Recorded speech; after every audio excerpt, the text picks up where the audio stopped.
안녕하세요, 델림입니다.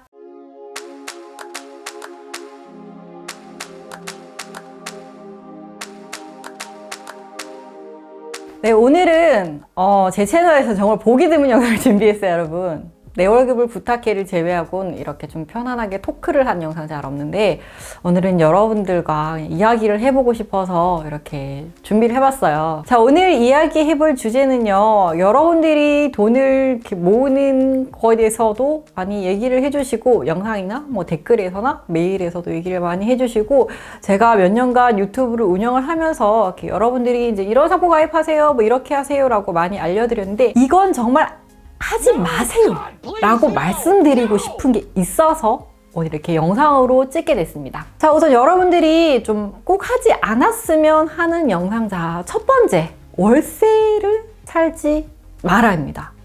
자, 이게 무슨 얘기냐, 집이 지방에 있거나 아니면 학교 때문에 아니면 직장 때문에 거리상의 이유로 여러 가지 이유로 뭐 월세나 자취를 하시는 분들이 있잖아요. 그런 분들을 제외하고 나 혼자 살고 싶어, 아니면 나 자취 한번 해보고 싶어, 뭐 이렇게 방을 꾸미고 원룸 꾸미는 거 로망이야, 나 살아보고 싶어. 자, 이런 생각하시는 분들 계시죠? 자, 딱 걸렸어요. 자, 이렇게 뭐 나가서 살아보는 것도 좋고 독립된 공간에서 이렇게 독립을 해보는 것도 좋아요. 근데 이런 독립을 언제 많이 해보고 싶냐면, 뭐 학교가 좀 멀다거나 아니면 직장생활 한 3년 차쯤 되거나 몇 년간 직장생활을 하다 보면 나 이제 혼자 살고 싶은데, 이제 부모님의 간섭에서 벗어나, 잔소리에서 벗어나, 나도 이제 뭔가 좀 어엿한 성인으로 살고 싶어 라는 생각이 들 수가 있어요.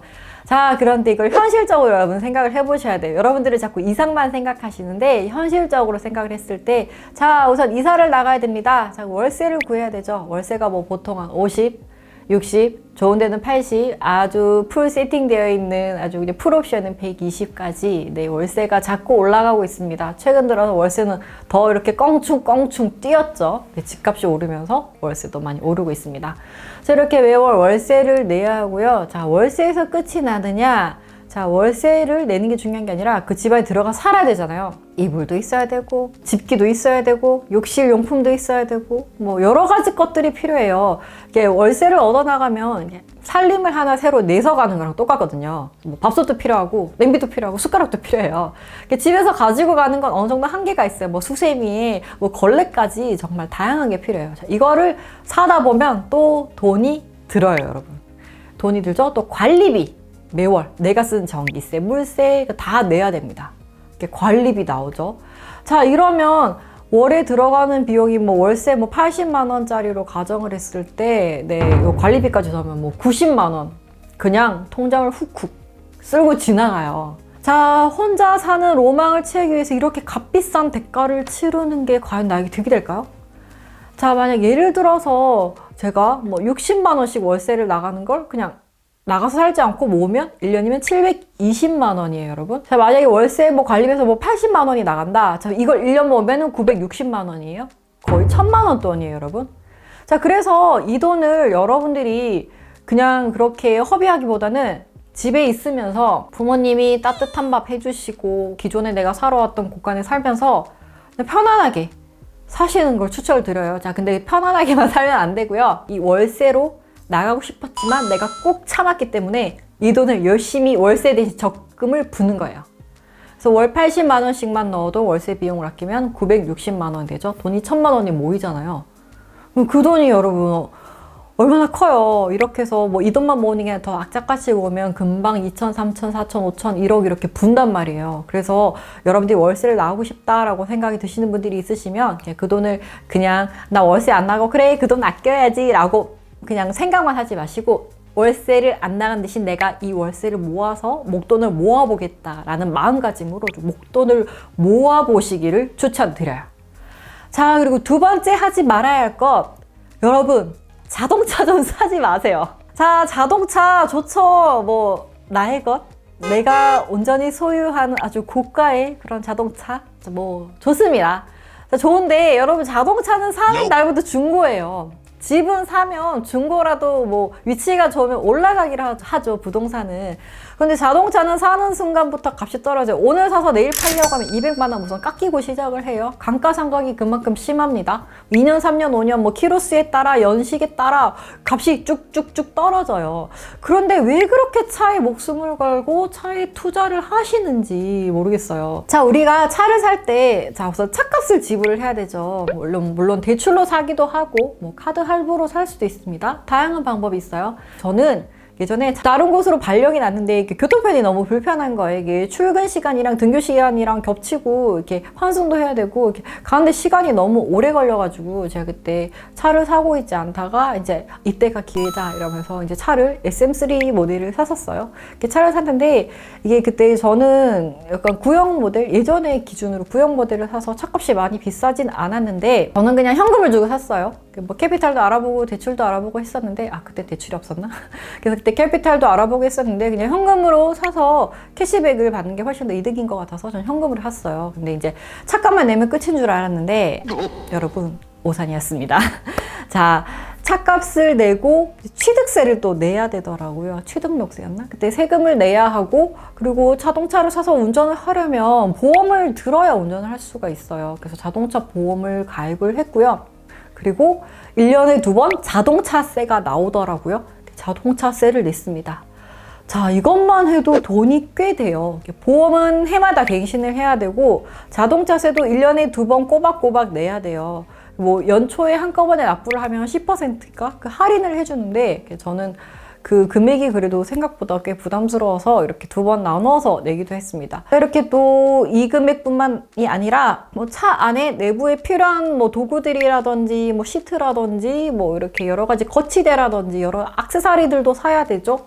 그리고 기본적으로 매달 나가는 주유비가 있습니다. 기름값이 있고 그리고 또 세차도 한 번씩 해줘야 되고 뭐 또 고장이 나거나 하면 고쳐야 되고 뭐 썬팅지를 뭐 바꾸기도 하고 갈기도 하고 뭐 왁스 코팅도 한번 해줘야 되고 뭐 이런저런 비용들이 들죠.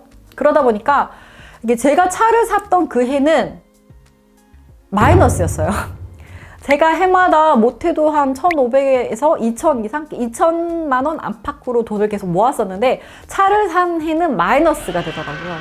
그래서 이게 차가 정말 돈 먹는 하마구나라는 생각이 들었어요.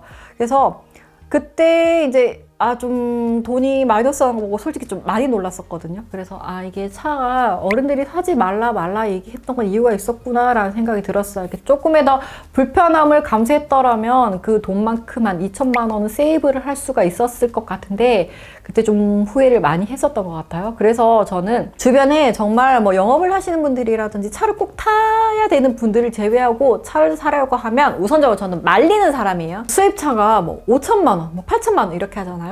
그래서 차종에 따라서 세이브할 수 있는 금액은 다르겠지만 그러니까 여러분들이 그 돈을 아껴서 다른 걸 더 해볼 수가 있잖아요. 투자를 한다든지 뭐 부동산을 산다든지 다양한 다른 것들을 할 수 있는데 사는 날부터 값이 깎이는 차에 투자를 하기는 조금 아깝다라는 생각이 들어요. 그래서 그냥 막연하게 내가 꼭 필요해서 사야 되는 게 아니라 그냥 차를 사고 싶은데 라고 고민을 하시는 분들이 있으시다면 차를 사는 거를 말리고요. 그 돈으로 좀 다른 걸 해보셨으면 좋겠어요. 투자를 한다든지 아니면 잘 모아서 나중에 뭐 집을 산다거나 이럴 때 계약금으로 보탠다든지 여러 가지를 할 수 있으니까 잘 모아두시고 차 사는 건 꼭 필요한 게 아니라면 저는 절대로 하지 말아야 한다고 생각을 합니다. 자, 다음에 꼭 하지 말아야 할 것 세 번째. 자, 신용카드 제발 좀 쓰지 마세요, 여러분. 자, 신용카드 이제 먼저 직장인 되면 신용카드 신청해서 이렇게 카드가 딱 나오면 얼마나 멋있어요. 요즘 뭐 스타벅스 빡 로고 박힌 카드도 있고 아주 고급스러운 카드도 있고 아주 뭐 예쁜 캐릭터가 있는 카드들도 있고 굉장히 많이 있잖아요. 자, 그래서 직장인이 되면 이렇게 신용카드를 딱 발급하고 딱 쥐어서 카드를 딱 긁었을 때 나 직장인이야 이제 이런 생각이 듭니다. 자, 물론 신용카드 뭐 필요하고 또 필요에 따라서는 할부를 쓴다거나 좀 큰 금액을 결제를 한다거나 나눠서 내야 되거나 여러 가지 이유에서 카드를 써야 할 일은 분명히 있어요.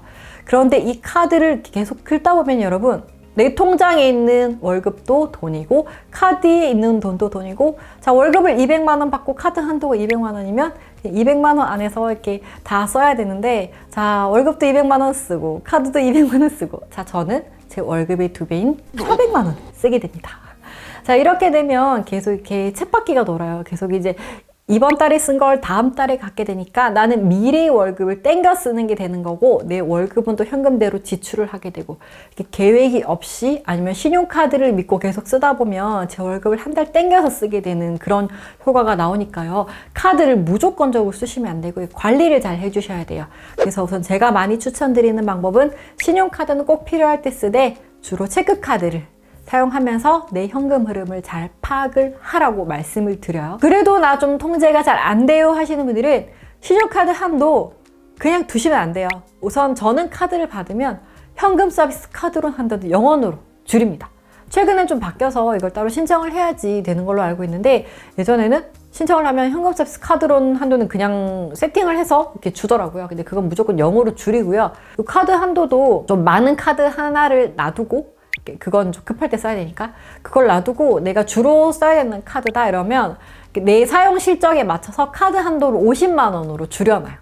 뭐 이게 너무 적다 그러면 뭐 100만 원 아니면 70만 원 이렇게. 카드 최소한도 50만 원이거든요. 그래서 그 밑으로는 안 줄어들겠지만 50만 원에서 내가 딱 이 카드를 50만 원에서 딱 써야 되겠다라고 하면 그냥 카드 한도를 줄여버리세요.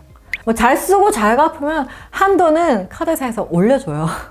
올려주기 때문에 너무 부담스러워하지 마시고, 모든 카드를 그렇게 하라는 게 아니라 내가 주로 쓰는 카드, 딱 그 카드 하나 한도를 조정을 해서 한도가 다 되면 다른 카드를 쓴다거나 좀 나 벌써 한도를 다 썼어? 나 이렇게 벌써 다 썼어? 이렇게 경각심을 가질 수 있게 되니까 이렇게 한도를 잘 조정을 해서 쓰시고 체크카드와 병행을 해서 쓰시길 추천을 드립니다. 그래서 여러분들이 이 돈을 아꼈다면 정말 큰 돈, 목돈을 1,000만 원, 2,000만 원, 3,000만 원 이렇게 빠르게 모아서 1억까지 달성을 할 수 있는데, 이것만 잘 지켜도 여러분들이 빨리 1억의 목돈에 도달할 수 있으니까요. 이렇게 제가 하지 말라는 거, 자, 여러분들 마음을 가라앉히시고 이 돈도 잘 모아서 여러분들이 부자가 되시길 바랍니다.